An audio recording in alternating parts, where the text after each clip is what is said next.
Okay. Hello everyone, मेरा नाम अमित ध्यानी है। आप सबका स्वागत है मेरे यूट्यूब चैनल पर।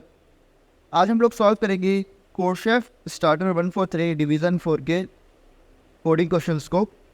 तो क्वेश्चन फर्स्ट देखते हैं। क्वेश्चन फर्स्ट बहुत इजी है। क्वेश्चन में क्या है कि सुप्रीम कोर्ट ने क्या किया, सारे के सारे केसेस को सॉल्व करने की कोशिश करी है। तो इसमें इन्होंने बता रखा है कि जो भी प्रोसिक्यूशन है तो उसकी एक पावर है x और जो डिफेंस है उसकी पावर है y। तो एक्यूज विल बी कन्विक्टेड अगर x जो होगा वो y से बड़ा होगा या उसके बराबर होगा, अदरवाइज वो एक्यूज कन्विक्टेड नहीं हो करेंगे उससे। ठीक है, तो बहुत सिंपल आपको पता लगाना है कि बताओ कि एक्यूज कन्विक्टेड होगा या नहीं होगा। तो आपको बस बेसिकली x और y को जस्ट कंपेयर करना है। अगर x y से बड़ा या उसके बराबर है तो उसका मतलब एक्यूज कन्विक्टेड होगा और हमें प्रिंट क्या करना पड़ेगा, यस करना पड़ेगा, अदरवाइज हमें नो प्रिंट करना पड़ेगा। बहुत सिंपल है। तो सिंपल मैंने x और y लिया इनपुट। ठीक है, अगर x बड़ा होगा या बराबर होगा y के तो मुझे यस प्रिंट करना है, अदरवाइज नो प्रिंट करना है। ओके, प्रॉब्लम भी देखते हैं। प्रॉब्लम भी क्या कह रहा है कि शेफ एंड शियाना playing a series of n game. Okay, तो दो पर्सन है, लेट अस अज्यूम ये दोनों एक गेम खेल रहे हैं।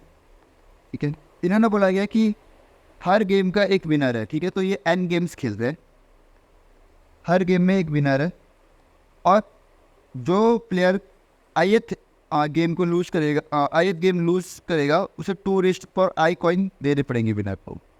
ठीक है, अब आपको ये पता लगा था कि जो विनर है, ठीक है, वो एग्जैक्टली इसमें बता जो शेफ है वो एग्जैक्टली एक्स गेम जीत सकता है। तो बताओ मैक्सिमम नंबर ऑफ कॉइन्स कितने जीतेगा। समझाते हैं इस क्वेश्चन को कि मान लीजिए लेट अज्यूम कि इन दो पर्सन्स के बीच 5 गेम खेले गए। ठीक है, तो game 1, game 2, game 3, game 4 end game 5। ठीक है, तो जो शेफ है, शेफ एग्जैक्टली एक्स गेम जीत रहा है। तो मान लो ये शेफ है। ठीक है, तो शेफ मान लीजिए एग्जैक्टली 2 गेम जीत सकता है। ठीक है, तो अगर वो पहला गेम जीता, ठीक है, तो उसे कितने कॉइन मिलेंगे, उसे मिलेंगे 2 कॉइन मिल सकते हैं। और अगर वो हारा तो उसे 2 कॉइन्स जो हो सकते हैं उसे देने पड़ सकते हैं। ये बोल रखा है कि अगर कोई पर्टिकुलर गेम जीतेगा तो उसे अगर विनर को 2 कॉइन्स मिलेंगे। ओके, लूज़र को 2 कॉइन विनर को देने पड़ेंगे। ठीक है, जो गेम 2 जीतेगा तो उसे 2 कॉइन्स मिलेंगे। ओके, और जो हारेगा उसे 2 कॉइन्स देने पड़ेंगे, है ना।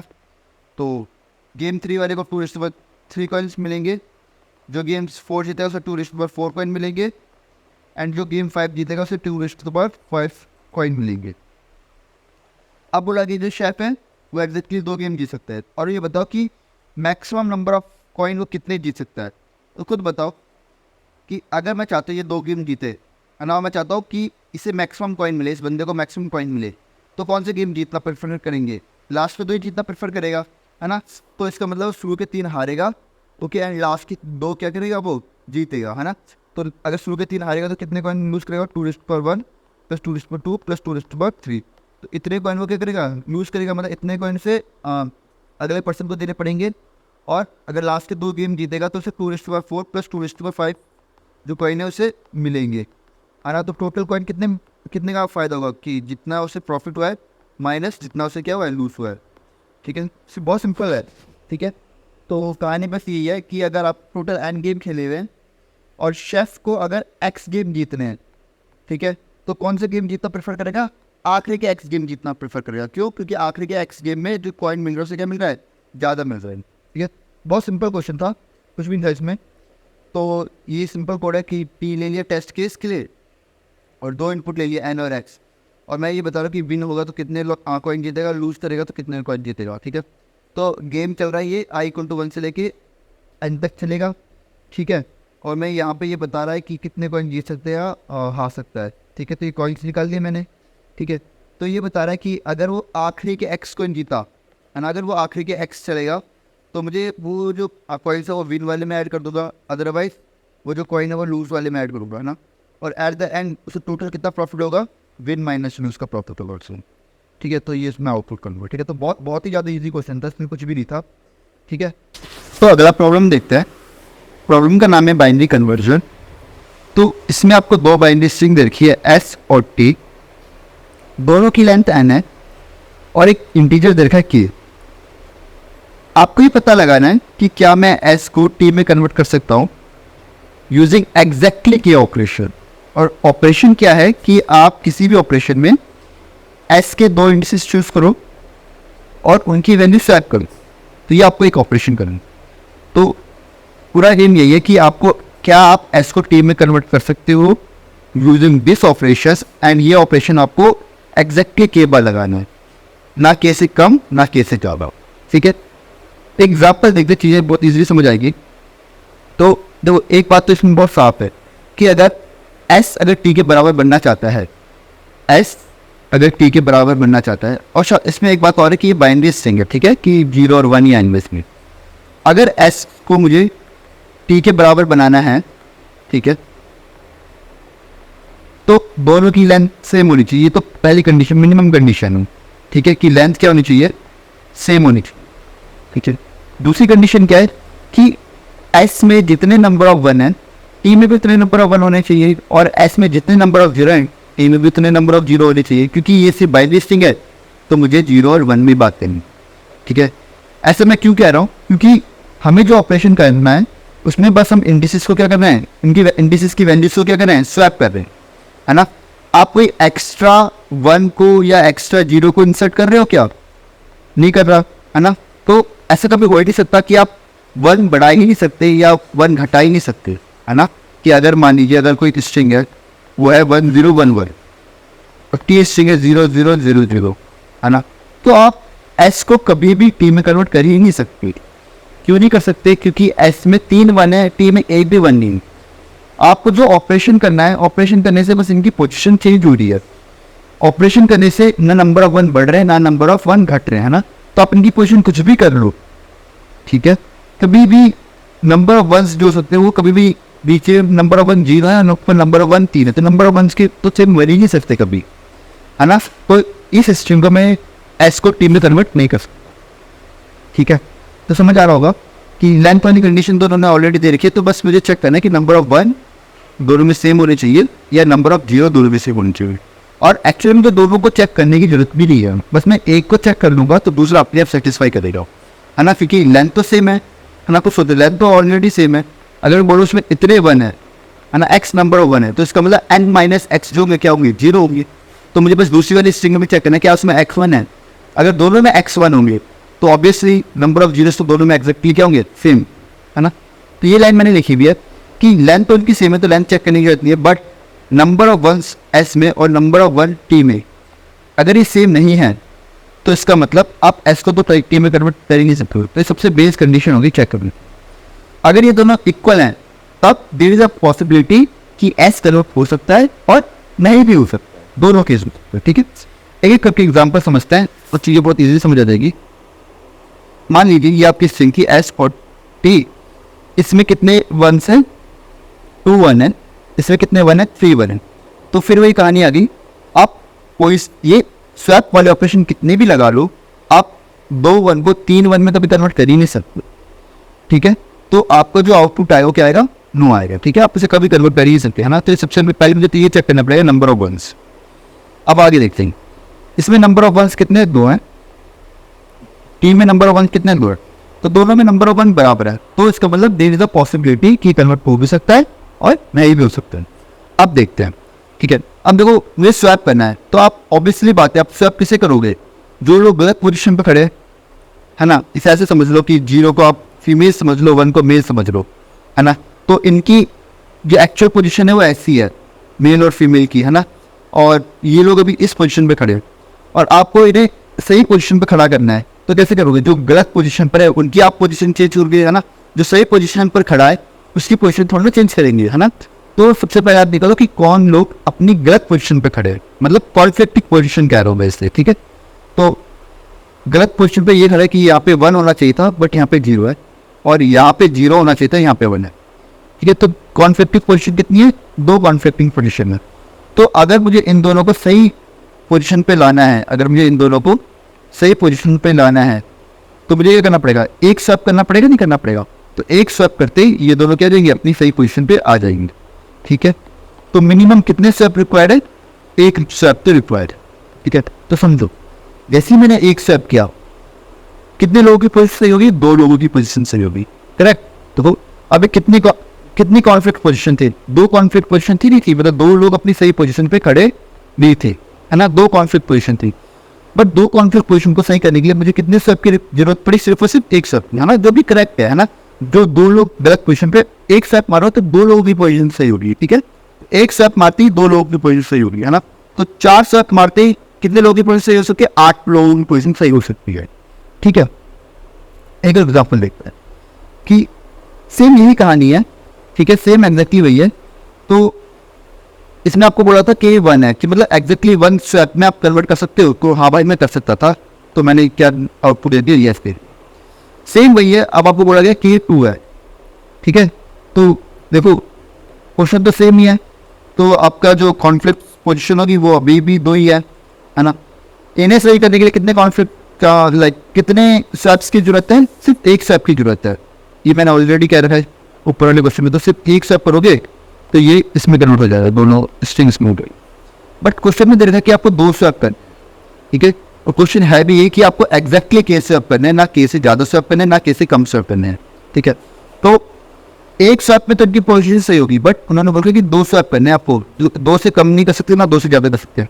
तो हाँ भाई ईजी है, अब आप इन दोनों को स्वैप कर लो, मतलब जो सेम वैल्यूज है उनसे स्वैप कर लो, है ना, तब भी कुछ फर्क पड़ेगा, तब भी कुछ फर्क नहीं पड़ेगा, है ना। तो मतलब 2 स्वैप में भी आप ये काम कर सकते हो। तभी मैंने कहा कि अगर 2 कॉन्फ्लिक्ट है तो मिनिमम एक स्वैप की जरूरत है। ठीक है, अगर एक से ज्यादा स्वैप होंगे तब भी कोई प्रॉब्लम नहीं है ना। अब थोड़ा सोचो, इसी क्वेश्चन में अगर कि 2 की जगह 20 हो तो आप क्या करते हैं, ये तो 1 और 1 जो है एक स्वैप करेंगे तो दोनों सेम बन जाएंगे, है ना। एक स्वैप मारती जो ये 2 1 है, इन्हें आप 19 बार स्वैप मार दो तो कुछ फर्क पड़ेगा, कुछ फर्क नहीं पड़ेगा, है ना। तो यहाँ से क्या समझ आ रहा है कि आप एक स्वैप मारते ही, है ना, कुछ की टेक अवे पॉइंट्स है, एक स्वैप मारते ही 2 कॉन्फ्लिक्ट पोजीशन सही हो जाती है। पहली बात तो ये है ना। तो इसका मतलब अगर आपको लेट अज्यूम, अगर ऐसे मैं कह दूं कि अगर एक्स कॉन्फ्लिक्ट पोजीशन है, लेट अज्यूम अगर एक्स कॉन्फ्लिक्ट पोजीशन है तो एक्स कॉन्फ्लिक्ट पोजीशन पे कितने स्वैप चाहिए होंगे, x/2 स्वैप चाहिए होंगे। कोई दिक्कत है, कोई दिक्कत नहीं है, मतलब मिनिमम x/2 स्वैप चाहिए होगा। अगर सेकंड टेक अवे पॉइंट क्या था कि अगर x/2 स्वैप से अगर ज्यादा स्वैप से मेरे पास, तो कोई दिक्कत है क्या, तब भी कोई दिक्कत नहीं है। आप क्या करो, सिमिलर नंबर से 0 और 0 है या 1 और 1 है, उन्हें स्वैप करते रहो, तब तो कुछ फर्क पड़ेगा ही नहीं, है ना। तो कहानी क्या है कि अगर मेरे पास x कॉन्फ्लिक्ट है तो मिनिमम x/2 स्वैप चाहिए। ठीक है, अगर x/2 स्वैप से अगर ज्यादा वैल्यू है ना, अगर k की वैल्यू क्या है x/2 स्वैप से ज्यादा है, तब भी कोई दिक्कत नहीं है, तब भी मैं ये क्या कर सकता हूँ, कन्वर्ट कर सकता हूँ। तो बस आपका लॉजिक बस इतना सा है, क्या k की वैल्यू जो होनी चाहिए, ठीक है, x/2 से बड़ी होनी चाहिए, बराबर होनी चाहिए। x क्या है, नंबर ऑफ कॉन्फ्लिक्ट पोजीशन। ठीक है, इतना छोटा सा लॉजिक है, कुछ भी नहीं है इसमें। ठीक है, के आपको क्वेश्चन में गिवन है, बस आप फाइंड आउट करें कितने कॉन्फ्लिक्ट पोजीशन है। अगर आपकी x कॉन्फ्लिक्ट पोजीशन है तो नंबर ऑफ स्वैप जो होनी चाहिए वो x/2 से ज्यादा होनी चाहिए। ठीक है, क्वेश्चन देखते हैं, बहुत इजीली यहाँ पे भी समझ आ जाएगा। पहले कॉन्फ्लिक्ट पोजीशन निकालते हैं, तो एक कॉन्फ्लिक्ट पोजीशन है और कौन सी कॉन्फ्लिक्ट पोजीशन है, 2। अच्छा, सबसे पहले तो कॉन्फ्लिक्ट पोजीशन निकालने से पहले मुझे चेक करना पड़ेगा कि नंबर ऑफ 1 दोनों में सेम है या नहीं है। तो कितने 1 है यहाँ पे, 4 1 है। कितने 1 है यहाँ पे भी 4 1 है। तो नंबर ऑफ 1 दोनों में सेम है, तो देयर इज अ चांस कि मैंने सही बना भी सकता हूँ या नहीं भी बना सकता हूँ। अब क्या चेक करना पड़ेगा, के को चेक करना पड़ेगा। लेट अज्यूम के की वैल्यू इस क्वेश्चन में सिर्फ 1 है, मान लो के की वैल्यू 1 है। ठीक है, मैं दूसरा पेन यूज करते हुए रीडिंग देखते जाते, मान लो के की वैल्यू क्वेश्चन में 1 गिवन है। ठीक है, तो देखते हैं कॉन्फ्लिक्ट्स निकालते, कौन सी पोजीशन पे कॉन्फ्लिक्ट है। एक इस पोजीशन पे कॉन्फ्लिक्ट है और एक इस पोजीशन पे कॉन्फ्लिक्ट है और कोई कॉन्फ्लिक्ट नहीं है ना, एग्जैक्टली सेम है शायद। ठीक है, तो कितने कॉन्फ्लिक्ट है, 2 कॉन्फ्लिक्ट है। ठीक है, अब बताओ अगर 2 कॉन्फ्लिक्ट है तो मुझे कितने स्वैप चाहिए होंगे, 2/2 स्वैप चाहिए होंगे, मतलब सिर्फ और सिर्फ 1 स्वैप चाहिए होगा एटलीस्ट।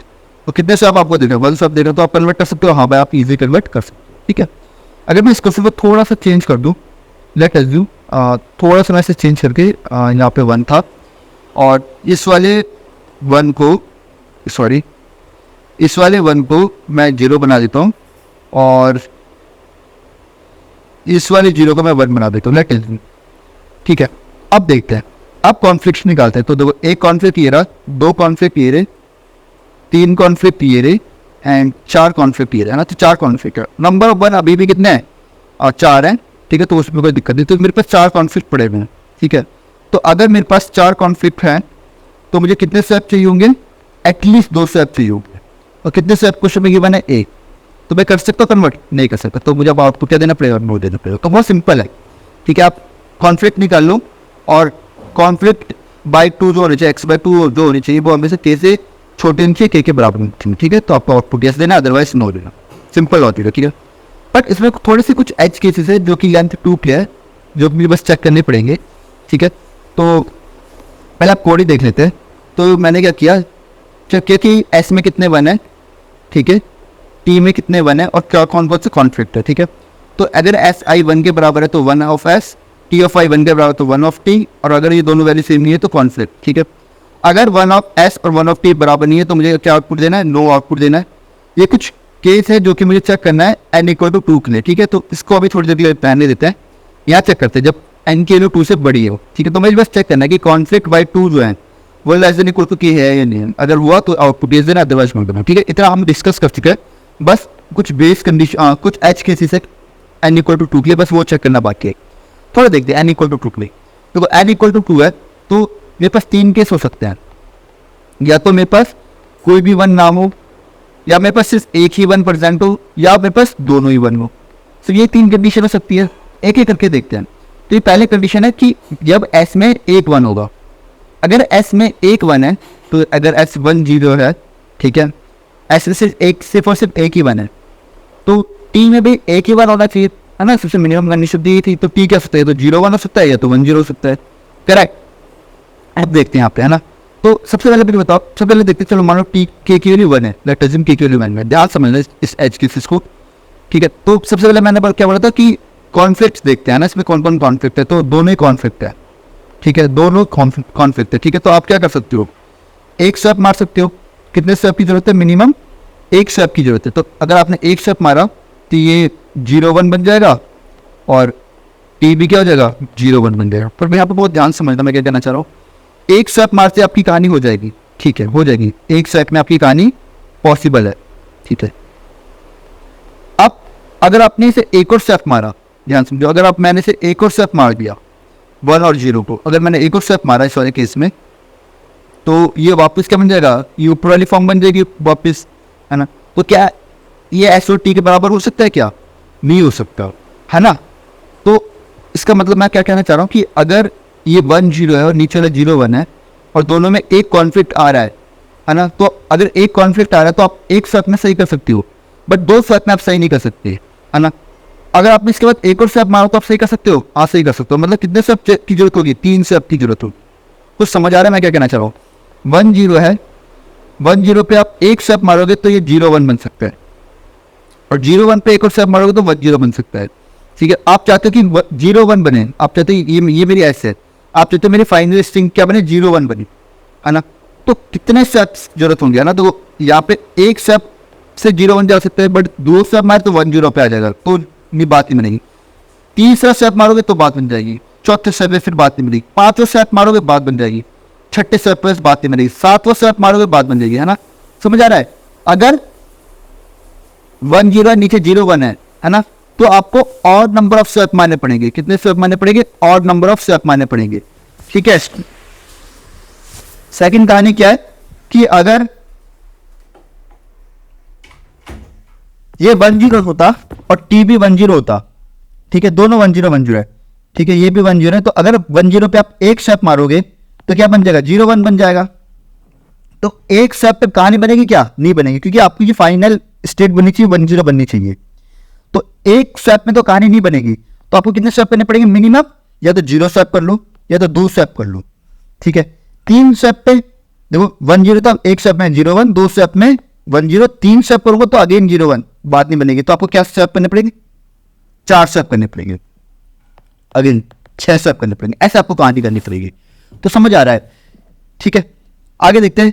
तो ये वाली कहानी भी हो सकती थी इसमें कि एस, जिसको मैंने यहाँ पे 1 0 लिया है, तो ये बेसिकली आसान केस, इसलिए मैंने इसे रिपीट नहीं किया। मान लो एस अगर 0 1 होता और टी के अगेन 2 केस, या तो 0 1 हो जाए या तो टी जो हो जाए वो क्या हो जाए 1 0 हो जाए। तो यहाँ पे सेम वही कहानी, देखो अगर ये 0 1 है, ये भी 0 1 है, सेम है ना। देखो यहाँ पे भी एस 1 0 था, टी भी 1 0, अगर ये सेम है ना। अगर ये सेम है तो जो के की वैल्यू होगी वो इवन होनी चाहिए, करेक्ट। और अगर ये डिफरेंट है तो के की वैल्यू जो होनी चाहिए क्या होनी चाहिए, ऑड होनी चाहिए, करेक्ट। यहां पे और एक और चीज देख लो, ये तो कहानी थी 1 1 की, ठीक है। अब बात बची 0 1 की और 2 1 की, कि एस में एक भी 1 नहीं है। तो एस में एक भी 1 नहीं है तो मतलब 0 0। जब एस में एक भी 1 नहीं है तो टी में भी क्या होगा, एक भी 1 नहीं होगा, है ना। सही बात है। तो ये भी 0 0, ये भी 1 1। तो कितने स्वैप करने पड़ेंगे? अब तो आप कितने भी स्वैप कर दो, 1 स्वैप करो, 2 3 4, कितने भी स्वैप करो, कुछ फर्क पड़ेगा क्या? कुछ फर्क नहीं पड़ेगा। आपको बस 0 0 को कैसे भी चेंज कर लोगे वो 0 0 ही रहेगा। सिमिलरली अगर 1 1 है तो आप कितने भी कितने भी स्वैप मार लो, कुछ फर्क पड़ेगा क्या? कुछ फर्क नहीं पड़ेगा, ठीक है। तो ये छोटी सी कुछ कंडीशन है जो आपको बस चेक करनी है, ठीक है। तो क्या कंडीशन है, आप पहले चेक करो कि एस और टी का जो फर्स्ट एलिमेंट है क्या वो सेम है या नहीं है। यहाँ पे ध्यान देना, क्या क्या मुझे चेक करना है। बस मुझे पहले तो एक चीज तो ये चेक हो जाएगी कि अगर एस और टी बराबर है, अगर एस और टी बराबर है तो के के लिए कुछ भी हो, कुछ फर्क नहीं पड़ने वाला, ठीक है। अच्छा, ये भी वैसे मैं गलत कह रहा हूँ, ऐसे नहीं हो सकता, क्योंकि यहाँ पे देखो अगर एस और टी सेम थे तो बस एक इवन इवन के ही चाहिए, ठीक है। ऑड के में बात नहीं बनी, ठीक है। तो ऐसे नहीं कह सकता, सॉरी, ठीक है। तो कैसे कर सकते हो आप, क्या करो, इसका फर्स्ट एलिमेंट कंपेयर करो, ठीक है। आप क्या करो, फर्स्ट एलिमेंट कंपेयर करो कि 1 और 0 का, ठीक है। अगर ये दोनों अलग अलग है, ठीक है, ओके। अगर ये दोनों अच्छा, फर्स्ट एलिमेंट पे आप ऐसे कंपेयर करने की जरूरत नहीं है आपको, फर्स्ट और सेकंड पे वैसे कंपेयर कर सकते हो, इसमें कोई दिक्कत वाली बात नहीं है, ठीक है। तो एक बार देखते हैं ना, इसे कहानी क्या है कि अगर के की वैल्यू, ध्यान समझना क्या कहना चाह रहा हूं, अगर के की वैल्यू इवन है, ठीक है, अगर के की वैल्यू क्या है, इवन है, ठीक है। ध्यान दे, अगर के की वैल्यू इवन है, ठीक है, तो इवन वाला केस कौन कौन सा हो सकता है? ये वाला केस हो सकता है इवन, और ये वाला केस इवन हो सकता है, ये वाला केस इवन हो सकता है। अगर के की वैल्यू इवन है तो एस और टी क्या होना चाहिए, सेम होने चाहिए, करेक्ट। के की वैल्यू इवन है तो एस और टी क्या होना चाहिए, सेम होने चाहिए, ठीक है। के की वैल्यू इवन तो एस और टी क्या होना चाहिए, सेम होने चाहिए, ठीक है। अगर के की वैल्यू ऑड है, ध्यान दो, अगर के की वैल्यू ऑड है, देखो के की वैल्यू ऑड हो जाएगी यहाँ पे। के की वैल्यू अगर ऑड है तो मुझे क्या चेक करना पड़ेगा, मुझे चेक करना पड़ेगा कि जो ये 1 है ये इस 1 के बराबर होना चाहिए, ठीक है, और ये 0 जो है वो इसके बराबर होना चाहिए, करेक्ट। सिमिलरली इस वाले में भी देखो, अगर के ऑड है तो ये 1 इसके, ये 0 इसके बराबर होना चाहिए, ये इसके बराबर होना चाहिए, है ना। यहाँ पे भी आपने इवन वाली कहानी तो आपने पूरी कर ली, पर ऑड वाली कहानी में भी आपको क्या करना पड़ेगा, ऐसे क्रॉस में चेक करना पड़ेगा, समझ आ रहा है। अगर वो ऑड है तो आपको क्या चेक करना पड़ेगा कि अगर ऑड है तो आपको चेक करना पड़ेगा क्या S0 T1 के बराबर है और S1 T0 के बराबर है, क्या ये सही है या नहीं है। अगर ये कंडीशन सही होगी तो आपको यस आउटपुट देना है, अदरवाइज नो आउटपुट देना है। तो आई अब चीज समझ आ रही होगी, ठीक है। तो चलो अगला क्वेश्चन देखते हैं, प्रॉब्लम डी है नॉन डिविजर एरे। आपको एक इंटीजर दे रखा है n, हमारा टास्क है कि एक minimum integer c find out करना है सच दैट एक एरे हो जिसके जो एलिमेंट है वो 1 से लेकर c के बीच में लाई करें और एरे का जो साइज है वो n हो, ठीक है। और इस एरे में जो भी दो इंडेक्स हैं, दैट इज x और y, अगर x y को डिवाइड करना है तो उनकी जो वैल्यूज होगी उन इंडेक्स में वो भी क्या होनी चाहिए, डिफरेंट होनी चाहिए, ठीक है। तो प्रॉब्लम डिस्क्रिप्शन इस क्वेश्चन की थोड़ी सी अजीब सी है, थोड़ा सा हम सिंप्लीफाई करते हैं इस क्वेश्चन को। तो कहानी क्या है, क्वेश्चन में आपको जो गिवन होगा वो n गिवन होगा, ठीक है। हमारा एम है कि एक एरे क्रिएट करनी है जिसका साइज n हो, सिंपल, ठीक है। इस एरे के जो एलिमेंट्स होने चाहिए उनकी वैल्यू 1 से लेकर c के बीच में होनी चाहिए, ठीक है। c की वैल्यू आपको फाइंड आउट करनी है, ठीक है। इसमें एक कंडीशन और है कि जो इंडेक्स एक दूसरे को डिवाइड करते हैं, जैसे कि इंडेक्स 2 इंडेक्स 4 को डिवाइड करता है, तो इन दोनों इंडेक्स पे जो वैल्यू होनी चाहिए वो सेम नहीं होनी चाहिए, ठीक है। ये कंडीशन है, ठीक है। तो अब हमें फाइंड आउट करना है कि मिनिमम वैल्यू क्या होगी c की, और इस एरे में मैं क्या क्या वैल्यू डाल, मतलब इस एरे को मुझे क्रिएट करना है, ये दो चीज़ हमें फाइंड आउट करनी है, ठीक है। कैसे करेंगे, ठीक है। तो अगर मैं इस क्वेश्चन को थोड़ा सा कोरिलेट कर सकूँ अगले दूसरे क्वेश्चन के साथ तो वो काफ़ी अच्छा होगा, ठीक है। तो मान लीजिए इस क्वेश्चन को मैं इसे ऐसे समझो आप कि आपके पास n गिवन है, ठीक है, और आपके पास n इंडेक्सेस की जगह n एलिमेंट्स है, ऐसे ठीक है, आपके पास क्या है, n एलिमेंट्स है, ठीक है, हर एलिमेंट पे आपको एक वैल्यू डालनी है, ये तो क्वेश्चन है, मतलब हर इंडेक्स पे आपको एक वैल्यू पुट करनी है ना। तो इसे ऐसे समझो कि हर इंडेक्स पे वैल्यू पुट करनी है, इसे ऐसे सोचो कि हर एलिमेंट को एक कलर करना है, ठीक है, हर एलिमेंट को आपको कलर करना है, ठीक है। और कहानी क्या थी कि जिन दो इंडेक्स को जो आपस में डिवाइड हो रही है, 2 4 को डिवाइड कर रहा है, तो इन दो इंडेक्स की वैल्यू सेम ना हो, तो इसे आप कैसे बोल सकती हो कि इन दो एलिमेंट पे सेम कलर ना हो, ठीक है। तो आपको फाइंड आउट करना है कि सी की वैल्यू फाइंड आउट करनी है। तो सी क्या है कि आप इस एरे को कितने कलर, मिनिमम कितने कलर यूज करके आप कलर कर सकते हो, ठीक है, सिंपल क्वेश्चन, ठीक है। तो सी क्या है, मिनिमम कितने कलर आप यूज कर सकते हो, minimum colour required to colour this array, ठीक है। थोड़ा एग्जाम्पल लेते हैं तो समझ आएगी चीज़ें। मानो आपने इस इंडेक्स को, इंडेक्स 1 को आपने येलो कलर से कलर किया, ठीक है। इंडेक्स 2 को क्या मैं येलो कलर यूज़ कर सकता हूँ, नहीं कर सकता, क्योंकि इंडेक्स 1 जो है वो 2 को डिवाइड करता है, ठीक है, तो कुछ डिफरेंट कलर यूज़ करना पड़ेगा, तो मैंने ये वाला कलर यूज़ किया, ठीक है। अब बताओ इंडेक्स 3, क्या इंडेक्स 3 पे मैं 1 यूज़ कर सकता हूँ, 1 वाला कलर नहीं यूज़ कर सकता। क्या ये 2 वाला कलर यूज़ करता हूँ, मैं पिंक यूज़ कर सकता हूँ, हाँ मैं पिंक यूज़ कर सकता हूँ, क्योंकि 2 जो है 3 को डिवाइड नहीं करता, तो इंडेक्स 2 पे भी मैंने कौन सा कलर यूज़ किया, पिंक यूज़ किया। इंडेक्स 4 पे आओ, तो 1 वाला तो देखो मैं कहीं पे यूज़ कर ही नहीं सकता, क्योंकि 1 जो है वो जो होगा वो हर इंडेक्स को डिवाइड करता है, ठीक है। तो पिंक कलर क्या यूज़ कर सकता हूँ यहाँ पे, 4 पे नहीं कर सकता, क्योंकि ऑलरेडी 2 पे पिंक है, और 4 पे भी मैं सेम पिंक यूज़ नहीं कर सकता, क्योंकि 2 4 पे डिवाइड कर रहा है, ठीक है। तो कोई दूसरा कलर यूज़ करना पड़ेगा, तो मैंने ग्रीन यूज़ किया। 5 इंडेक्स पे मैं पिंक यूज़ कर सकता हूँ, कोई दिक्कत वाली बात नहीं है। 6 इंडेक्स में पिंक यूज़ नहीं कर सकता, क्योंकि 2 अगेन 6 और 6 को डिवाइड करेगा ना। ग्रीन कलर पर मैं यूज़ कर सकता हूँ 6 पे, ठीक है। तो इस तरीके से आप इसे क्या करनी, कलर करना है, ठीक है। तो बेसिकली मान लो, लेट अज्यूम कि आपने हर कलर को एक नाम दिया, है ना, कि पिंक येलो कलर को आपने 1 नंबर दिया, पिंक कलर को आपने 2 नंबर दिया, ग्रीन कलर को आपने 3 नंबर दिया, ठीक है। तो इस तरीके से आप हर इंडेक्स को आपने क्या दिया, एक नंबर दिया, है ना। तो आपको ये फाइंड आउट करना है कि इस एरे में जो एलिमेंट है ना, वो 1 से लेकर सी के बीच में, तो मिनिमम वैल्यू क्या हो सकती है सी की, तो सी की मिनिमम वैल्यू क्या हो सकती है, मतलब क्या वैल्यू आप ले सकते हो, मैं अभी वाले केस में 3 ले सकता हूँ, ठीक है। इस तरीके से आपको क्वेश्चन करना है, ठीक है, कि मिनिमम कितने कलर मैं यूज़ करूँ ताकि इस एरे को मैं कलर कर सकूँ, ठीक है। तो ये आपको फाइंड आउट करना है, ठीक है। अब कैसे करेंगे, देखो इस क्वेश्चन में ना थोड़ी सी एक मैथ है, ठीक है, तो वो चीज़ हमें समझनी पड़ेगी, ठीक है। थोड़ा सा पहले मैं इसका वर्स्ट केस समझता हूँ कि वर्स्ट केस क्या हो सकता है।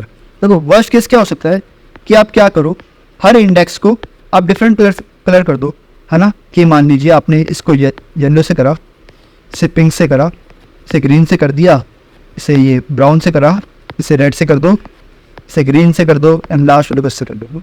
हर इंडेक्स को आपने क्या किया, डिफरेंट कलर से कलर कर दिया, है ना। डिफरेंट कलर से कलर करने का मतलब है हर इंडेक्स को आपने एक अलग वैल्यू दे दी, डिफरेंट वैल्यू दे दी, ठीक है। तो मैक्सिमम कितने कलर आपको रिक्वायर्ड होंगे इस वाले केस में, n कलर्स रिक्वायर्ड है ना। और किसी भी दो इंडेक्स पे जो वैल्यू सेम नहीं है ना, अगर वो उसे डिवाइड करा जाए 2 4 पे डिवाइड करा है, तो उनके जो इंडेक्स में वैल्यू वो सेम नहीं है ना, ठीक है।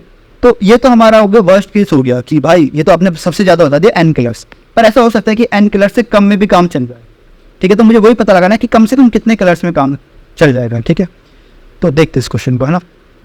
तो देखो थोड़ा सा ना, सबसे पहले मैं अपना एक सबसे लोअर बाउंड क्रिएट बनाने को सोचता हूँ कि मुझे कम से कम यार कितने कलर चाहिए होंगे, मतलब इतने कलर तो चाहिए ही चाहिए, है ना, कुछ ऐसा सोचते हैं, ठीक है।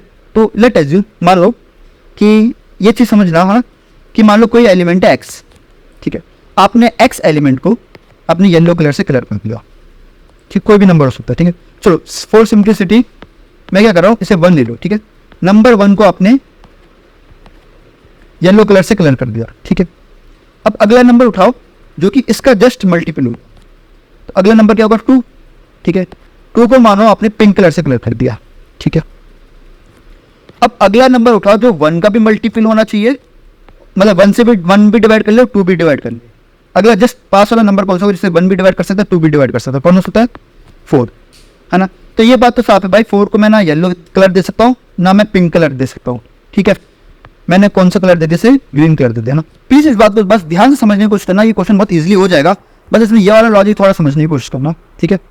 अब अगला नंबर सोचो जो 1 से भी डिवाइड हो जाए, 2 से भी डिवाइड हो जाए और 4 से भी डिवाइड हो, तीनों से डिवाइड हो जाए, कौन सा नंबर हो सकता है, 8 हो सकता है, जस्ट पास वाला नंबर, है ना। तो इसको मुझे ना ये वाला कलर भी नहीं दे सकता, पिंक भी नहीं दे सकता, ग्रीन भी नहीं दे सकता, कुछ और कलर देना पड़ेगा, तो मैंने इसे ब्राउन कलर दे दूंगा, ठीक है। अगला नंबर बताओ जो इन चारों से डिवाइड हो जाए। कौन सा हो सकता है? 16 हो सकता है, ये चारों से डिवाइड हो जाए। अब मुझे जो कलर उठाना पड़ेगा, इन चारों के अलावा कोई दूसरा कलर उठाना पड़ेगा। रेड कलर उठा दिया, ठीक है। अगला नंबर उठाओ जो इन 3 2 5 इन पाँचों से अलग हो, है ना, कोई से भी नंबर, मैं अलग कह रहा हूँ, सॉरी, इन पाँचों को डिवाइड कर, इन पाँचों से वो डिवाइड हो जाए। अगला नंबर कौन सा हो सकता है? 32। तो अब मुझे जो कलर देना पड़ेगा इन पाँचों के अलावा देना पड़ेगा, करेक्ट। तो मैंने ये ग्रीन कलर से दे दिया, डार्क ग्रीन। समझ आ रहा नहीं आ रहा, है ना? तो मैं क्या कहना चाह रहा हूँ कि लेट अज्यूम अगर ये आपकी एरे है, ठीक है, इस एरे में आपका इंडेक्स 1 भी है, इंडेक्स 2 भी है, ठीक है, इंडेक्स 4 भी है, इंडेक्स 8 भी है, इंडेक्स 16 भी है, इंडेक्स 32 भी है। तो आपको इंडेक्स 1 को तो भाई येलो कलर से करना पड़ेगा, ठीक है, 2 को आपको पिंक कलर से करना पड़ेगा, 4 को आपको इस कलर से करना पड़ेगा, ठीक है, 8 को आपको इस वाले कलर से करना पड़ेगा, 16 को आपको रेड कलर से करना पड़ेगा, एंड 32 को आपको इस कलर से करना पड़ेगा। तो इसका मतलब क्या है? अगर आपके पास एक एरे है ना, मतलब आपको जो एरे क्रिएट करनी है, अगर उसका साइज 32 से ज़्यादा है, लेट अस अज्यूम, है ना, तो एटलीस्ट भाई 3 3 6 एटलीस्ट 6 कलर तो आपको चाहिए होंगे, है ना। इससे कम में तो बिल्कुल भी काम नहीं बनेगा। समझ आ रहा है मैं क्या कहना चाह रहा हूँ? ठीक है, मैंने 1 क्यों चूज़ किया? 1 मैंने इसलिए चूज़ किया कि मैं चाहता था मेरा वर्स्ट केस निकलो, ठीक है भाई, मिनिमम इतने कलर तो चाहिए ही चाहिए, ठीक है, इससे कम पे काम नहीं बन सकता, ठीक है। अगर जैसे मैं 3 उठाता या 4 उठाते, 5 उठाता, तो जो मेरी चेन बनती बहुत छोटी चेन बनती, है ना, वो कहता कि मिनिमम 2 कलर चाहिए, मतलब वो एकदम वर्स्ट तक नहीं पहुंच पाता, ठीक है, मतलब वो 3 के बारे में नहीं पता पाता, 4 के बारे में नहीं पता पाता, है ना। तो मुझे यहाँ से पता चल गया कि भाई 32 तो भाई मुझे चलो 32 कर रहा हूँ, 6 कलर तो मुझे चाहिए, 6 से कम में काम बिल्कुल भी नहीं बनने वाला। क्या ये बात समझ आई? समझ है ना। तो अगर मैं इसे थोड़ा सा जनरलाइज करने की कोशिश करूँ कि अगर मेरे पास n कलर है, ठीक है, तो जैसे कि ये बन रहा है बेसिकली आपका 2⁵ बन रहा है ना। तो इन जनरल अगर आपके जो लास्ट वाला जो एलिमेंट बन रहा होगा जो n से जस्ट छोटा होगा और 2 की पावर में होगा, वो मान लो 2 की पावर p होगा, है ना। 2 की पावर p क्या है? वो एलिमेंट जो n से जस्ट छोटा है, ओके, एंड 2⁵p में है, ठीक है, 2 की पावर में, ठीक है। तो लेट अस 2⁵p जो है लेस देन और इक्वल टू n है, ठीक है। तो अगर यहाँ पे 2⁵5 है तो कितने कलर चाहिए? आपको 6 कलर चाहिए, है ना। तो अगर कुछ ऐसा बन रहा है तो आपको कितने कलर चाहिए होंगे? p+1 कलर्स तो चाहिए होंगे। समझा नहीं आ रहा? ठीक है, यहाँ पे कंडीशन क्या है? 2⁵p है ना, वो जस्ट छोटा है और लाइक 2⁵p में है, मतलब, ठीक है, पावर ऑफ 2 में है, जस्ट छोटा है, ठीक है, ओके। तो अगर मतलब मैं 2⁵p+1 करूँगा तो वो n से बड़ा हो जाएगा, ठीक है। तो मैं ये कहना चाहता हूँ, ठीक है। तो बात समझ आ गई कि मुझे p+1 कलर तो भाई चाहिए, एटलीस्ट p+1 कलर चाहिए, ठीक है। इससे कम में काम नहीं बनेगा, इससे ज़्यादा में काम बन सकता है, ठीक है। अब थोड़ा सोचते बाकी नंबर के बारे में, 3 5, है ना, इन नंबर्स के बारे में सोचते, इन नंबर का क्या होगा, ठीक है। तो मैंने ये बकेट बनाई, ठीक है। तो मेरे को कितने कलर चाहिए? 6 कलर चाहिए, तो 6 कलर की मैंने यहाँ बकेट बना दी, ठीक है। तो ये वाला येलो वाला बकेट था, ये थी, तो ये अलग अलग कलर की बकेट है, ठीक है। अब मुझे करना क्या है? वो सारे नंबर जिनमें येलो कलर होगा वो आपस में डिवाइड नहीं होने चाहिए, समझिए। इस बकेट में वो नंबर रहेंगे जो आपस में डिवाइड ना हो, इस बकेट में वो नंबर रहेंगे जो आपस में डिवाइड ना होते हो, इस बकेट में वो नंबर रहेंगे जो आपस में डिवाइड ना होते हो। तो आई होप चीज समझ आ रही होगी, है ना, कि वो नंबर मुझे लेने हैं जो आपस में डिवाइड ना होते हो, ठीक है। अब ये बात तो यहाँ पे क्लियर है कि मुझे इस बकेट में 1 तो रहेगा, इस बकेट में 2 रहेगा, इस बकेट में 4 रहेगा, इसमें 8 आएगा, इसमें 16 रहेगा, इसमें 33 रहेगा। समझ आ रही है? तो अब थोड़ा सोचो 3 के बारे में, ठीक है। अब मुझे ये बताओ, क्या इस बकेट में मैं 3 को पुट कर सकता हूँ? हाँ, पुट कर सकता हूँ, है ना, क्योंकि 2 और 3 आपस में डिवाइड नहीं हो रहे। यही तो लॉजिक है मेरा कि इस बकेट में वो लोग रहेंगे जो आपस में एक दूसरे को डिवाइड नहीं करते, है ना। क्या मैं 5 पुट कर सकता हूँ इस बकेट में? कर सकता हूँ।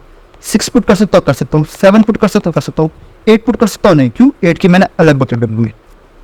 अब बताओ, 8 इस बकेट में, 9 पुट रह सकता है इस बकेट में, रह सकता है, 10 रह सकता है, 11 रह सकता है, 12 रह सकता है, हाँ, 13 हाँ, 14 हाँ, 15 हाँ, 16 रह सकता है, 16 के लिए अलग बकेट है।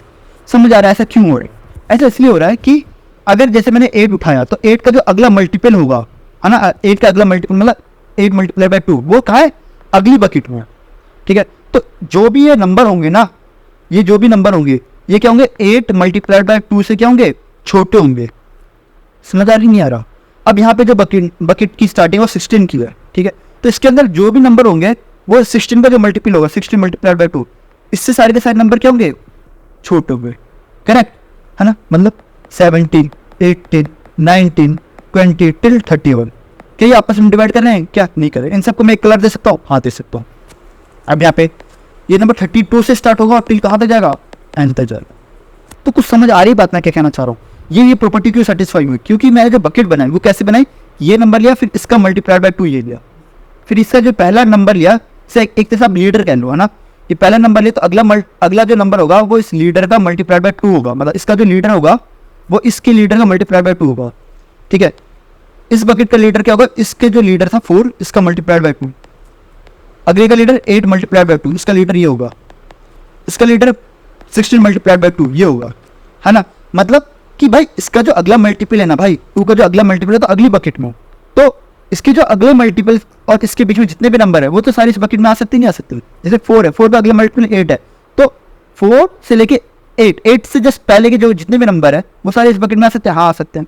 8 का अगला मल्टीपल क्या है, 16 है ना, तो 16 से जस्ट पहले के जो भी नंबर है वो आपस में डिवाइड करेंगे ही नहीं, है ना, क्योंकि इसका तो अगला मल्टीपल वो अगले इसमें आ रहा है, ठीक है। तो 8 से 16 के बीच में जितने भी नंबर उसमें आ सकते हैं, हाँ आ सकते हैं, है ना। तो टोटल कितनी बकेट से डिवाइड होगी, अब बताया मैंने कितना, log of n+1। log n कैसे निकाला मैंने, log n कैसे निकाला, जैसे मैं बताया कि 2p, अगर ये नंबर है तो p की जो वैल्यू हो सकती है क्या हो सकती है, log n हो सकती है, ऑब्वियसली है ना, फ्लोर ऑफ log n, ठीक है। समझ आई बात क्या कहना चाह रहा हूँ, ठीक है। तो मिनिमम बकेट्स कितनी रिक्वायर्ड होंगे कि p की value he floor of log n, और कितनी बकेट्स आपकी रिक्वायर्ड है, p+1 बकेट्स होगी, p+1 मतलब p कितने, log of n+1, sorry p of n+1, है ना। तो इतने आपके बकेट्स बनेंगे, यहाँ तक बात समझ आ रही है मुझे, है ना, समझ आ गई होगी आई गेस चीज़ें, इतने मेरे बकेट्स बनेंगे, ठीक है। और हर बकेट में जो मेरे नंबर होंगे वो क्या होंगे कि जो भी लीडर था मल्टीप्लाइड बाय 2, जो भी मतलब नेक्स्ट लीडर, जैसे ये 2 है, बेसिकली इसी को भी आप ऐसे भी कर सकते हो, मतलब हर किसी का log n+1 ही निकल रहा है, मतलब जैसे कि अगर 5 है तो 5 का log n+1, 6 का log n+1, 7 का log n+1, है ना,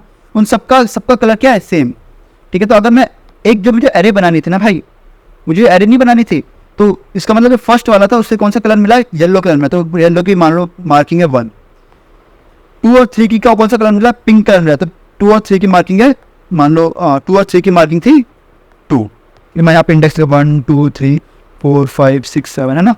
अगले जो जितने भी 4 5 6 7 इन सबको कौन सा कलर मिला है, ग्रीन, तो इन सबको ग्रीन कलर दे दो, ग्रीन मतलब नंबर 3 वाला कलर दे दो, ठीक है। आगे क्या 8 से लेके 8 से 15 तक को ये ब्राउन वाला कलर दे दो, तो 8 9 10, है ना, टिल 15 तक जाऊंगा तो इनको कौन सा कलर मिलेगा, ब्राउन कलर मिलेगा ना, ब्राउन की मानो कलर कोडिंग है 4। आई बेस्ट चीज़ समझ आ रही है ना, एंड है ना, तो बहुत सिंपल है आपका कोड, ठीक है। तो कोड देखते हैं। तो आपने क्या लिया, टेस्ट केस लिया, ठीक है, टी लिया, आपने एन इनपुट लिया जो मुझे एन चाहिए था, तो आपने पहले देखा कितने कलर चाहिए भाई, कितने कलर चाहिए थे, मैंने अभी बताया कितने कलर चाहिए, p+1 कलर चाहिए आपको। p क्या है, p है log ऑफ n, ठीक है, floor of log of n, तो p निकाला मैंने, ये p निकला मेरा, p+1 कलर चाहिए, इतने कलर चाहिए, इतने कलर आपको चाहिए होंगे एटलीस्ट, है ना। तो आपने ये एरे किस एरे बनाया आपने, है ना, इतने कलर चाहिए, तो ये आपको सी मतलब प्रिंट करना पड़ेगा। अब आपको एरे बनानी है, ये वाली जो मैंने एरे बनाई ना, ये एरे बनानी है। ये एरे कैसे बना दो, बहुत सिंपल है। बेसिकली आप देखो तो हर एलिमेंट जो है वो log ऑफ n+1 है और कुछ भी नहीं है, ठीक है। तो यहाँ तक क्या, कौन से कलर से मैं प्रिंट करूँगा, तो मैंने वही निकाला log ऑफ n क्या था, log ऑफ i+1, तो हर एलिमेंट को मैं log ऑफ i+1 से मैं कलर करूँ, तो मैंने वहाँ पर कलर दे दिया, ठीक है। इस तरीके से मैं इस क्वेश्चन करूँगा, है ना। तो आई होप ये क्वेश्चन आपको समझ आऊगा, ठीक है। हम अगला क्वेश्चन देखेंगे ना, वो भी बहुत अच्छा इंटरेस्टिंग क्वेश्चन है, ठीक है, अगली वीडियो में देखेंगे। अगर ये वीडियो आपको अच्छी लगी हो तो प्लीज़ कमेंट में मुझे बताएं, ठीक है। मिलते हैं हम लोग अगली वीडियो में अगले क्वेश्चन के साथ, तब तक के लिए बाय एंड टेक केयर।